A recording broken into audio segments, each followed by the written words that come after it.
Halo,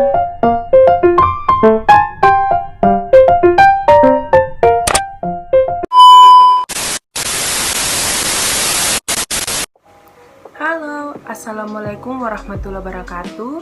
Perkenalkan, nama saya Anggun Pratinewal, NIM B1119349, kelas I, Angkatan 2019, Program Studi S1 Farmasi. Di video ini saya akan menjelaskan materi tentang obat antikonvulsi, khususnya tentang epilepsi yang saya buat dalam bentuk poster. Materi saya diambil dari jurnal Biomolecular Mechanism of Anti-Epilepsy Drugs oleh Makhlusi Husna dan Sadevi Nandar Kurniawan. Sebelum saya membahas tentang lebih lanjut materi yang saya angkat, saya ingin mengajak teman-teman untuk mengetahui apa sih itu farmakologi. Farmakologi itu berasal dari bahasa Yunani, yaitu farmakon yang artinya obat dan logis yang artinya ilmu. Farmakologi adalah ilmu yang mempelajari obat di mana perkembangannya, penggunaannya, efek sampingnya, dan efek penguntungannya. Ruang lingkup dan cabang farmakologi ada farmakokinetik, biofarmasetik, farmakodinamik, farmakoterapi, toksiologi, farmakologi klinik, farmakognostik, farmakogenetik, dan farmakoekonomi. Reseptor merupakan komponen makromolekul sel atau umumnya berupa protein yang berinteraksi dengan senyawa kimia endogen pembawa pesan atau hormon dan neurotransmitter, media kimia dalam sistem imun dan lain-lain untuk menghasilkan respon seluruh itu. Obat bekerja dengan melibatkan diri dalam interaksi antara senyawa kimia endogen dengan reseptor ini, baik menstimulasi atau agonis dan mencegah interaksi atau antagonis. Mekanisme kerja obat pada umumnya melalui interaksi dengan reseptor pada sel organisme. Reseptor obat pada umumnya merupakan suatu makromolekul fungsional yang pada umumnya juga bekerja sebagai suatu reseptor fisiologi bagi ligan-ligan endogen atau semisal hormon dan neurotransmitter. Interaksi obat dengan reseptor pada tubuh dapat mengubah kecepatan kegiatan fisiologi, namun tidak dapat menimbulkan fungsi yang baru. Jadi materi yang saya bahas ini tentang antikonvulsi terkhususnya epilepsi. Antikonvulsan merupakan golongan obat yang identik dan sering hanya digunakan pada kasus-kasus kejang epilepsi. Mekanisme kerja obat antikonvulsan ini yang terpenting ada dua, yaitu untuk mencegah timbulnya letupan depolarisasi eksesif pada neuron dan fokus epilepsi serta mencegah terjadinya letupan depolarisasi pada neuron normal akibat pengaruh dari fokus epilepsi.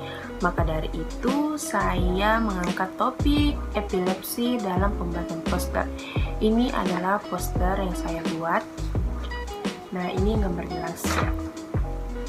Terapi epilepsi hampir selalu kronis dan sering menggunakan lebih dari satu obat. Sampai saat ini pun antiepilepsi masih merupakan terapi utama untuk epilepsi. Pemahaman mengenai farmakodinamik dan farmakokinetik obat-obat tersebut akan sangat membantu dalam memilih yang tepat serta mengembangkan penelitian untuk mengetahui mekanisme kerja obat lebih lanjut. Ada 4 mekanisme kerja dari OAE, dapat dikategorikan dalam 4 kelompok utama tadi. Yang pertama yaitu modulasi voltage gated ion channel termasuk natrium, kalsium, dan kalium. Yang kedua ada peningkatan inhibasi GABA melalui efek pada reseptor GABA A, transporter GAT1 GABA atau GABA transminase. Yang ketiga ada modulasi langsung terhadap pelepasan sinaptik seperti SV2A dan A2S.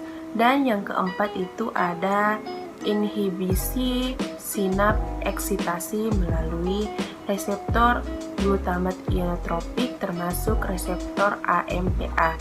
Nah, OA ini dia bekerja untuk menyeimbangkan proses inhibisi dan eksitasi di dalam otak sehingga dapat digunakan baik untuk epilepsi maupun berbagai penyakit lain dengan kemiripan patofisiologi dengan epilepsi itu sendiri. Nah, efek utama dari ini adalah modifikasi mekanisme burst neuron dan mengurangi sinkronisasi pada neuron. OAE juga menghambat firing abnormal pada area lain. Nah, beberapa bangkitan, misalnya bangkitan absens tipikal, disebabkan karena sinkronisasi talamokortikal, sehingga OAE yang bekerja menghambat mekanisme tersebut efektif untuk mengobati bangkitan absen tipikal. Kebanyakan target OAE adalah pada kanal natrium, kalium, dan reseptor GABA-A. Nah, berikut ini merupakan mekanisme kerja OAE. Peran panel memiliki seperti mekanisme kerja. Nah, dengan efek baik pada terminal saraf, inhibisi atau kiri maupun eksitas di sebelah kanan. AMPA amino 3 hidroksi 5 metil 4 isoxazolepropionik asid, GABA yaminobutyric acid GAT1, sodium dan klorid dependent GABA transporter 1, SP2A synaptic recycle glycoprotein dari 2A. Mekanisme yang pertama yaitu pada voltage gated sodium channels. Kanal ini berperan penting dalam inisiasi dan propagasi aksi potensial neuron. Depolarisasi neuronal beberapa milivolt dapat disebabkan oleh aktivasi reseptor glutamat, terutama reseptor AMPA.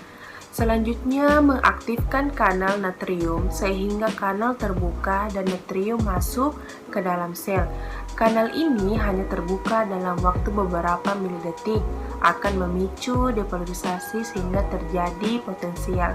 Setelah itu, kanal menjadi inaktif, akan tetapi sekitar 1% arus natrium masih berlangsung melalui kanal, menyebabkan arus natrium persisten atau INAP. INAP itu akan menurunkan ambang aksi potensial, sehingga menyebabkan burst firing yang kemudian menjadi berulang. Voltage gated sodium channel itu merupakan kompleks protein multimer terdiri dari subunit A dan B. Subunit A ukurannya lebih besar, yaitu terdiri dari 4 subunit, sedangkan subunit B berukuran kecil dan hanya 1. Yang kedua yaitu mekanisme kerja pada T-type voltage calcium channel. Low voltage activated atau T-type calcium channels berperan dalam osilasi talamokortikal instrik yang mendasari letupan spike wave yang terjadi pada bangkitan absen general. Nah, pada epilepsi, absen perubahan ini muncul secara acak, bahkan terjaga. Kanal kalsium tipe A di talamus dan korteks berperan pada abnormalitas sirkuit ini dengan menimbulkan spike ambang rendah sehingga berkembang menjadi back firing dan osilasi.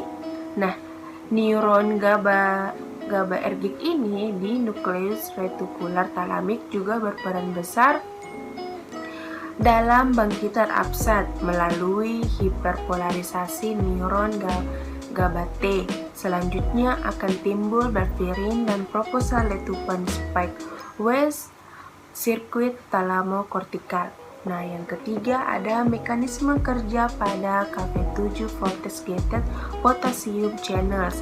Pembukaan kanal kalium akan menyebabkan potensial membran menjadi hiperpolarisasi sehingga akan terjadi repolarisasi setelah depolarisasi dengan hasil akhirnya adalah penurunan ekstabilitas. Yang berikut ada mekanisme kerja pada inhibisi GABA. GABA merupakan neurotransmitter inhibisi interneuron lokal, bekerja melalui reseptor GABA dan GABA-B dan GABA-A. Reseptor GABA-A merupakan ligand-gated choroidal channel tipe C-cell loop yang merupakan target dari banyaknya OAE. Reseptor GABA-B merupakan reseptor heterodimer G-protein complex yang mengaktifasi kanal kalium yang menghambat kanal kalium. GABA B berbeda baik fungsi dan strukturnya dengan GABA A dan bukan merupakan target dari OA itu sendiri. Yang berikut ada inhibitor transporter GABA GAT1.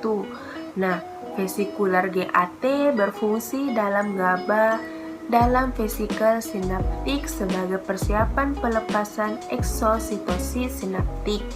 GAT1 kode oleh gennya itu SLCE6A1. Banyak didapatkan pada forebrain atau termasuk neokorteks dan hipokampus. Nah, protein ini terletak di terminal neuron GABAergic dan porselia sel gila yang dekat dengan sinapsi GABA itu. Tadi kan proses sel gila itu dia akan dekat dengan sinapsi GABA itu sendiri.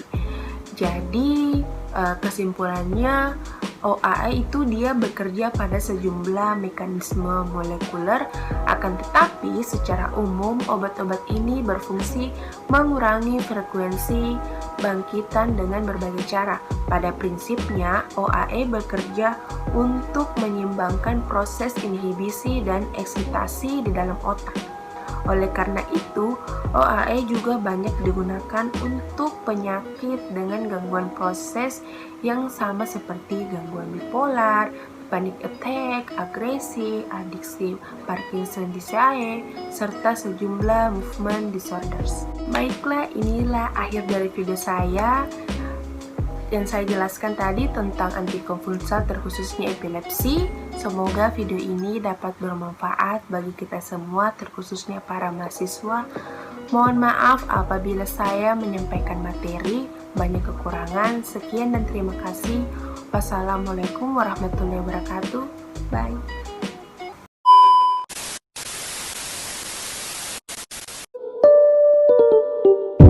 It's 5:50 something and I feel so empty inside.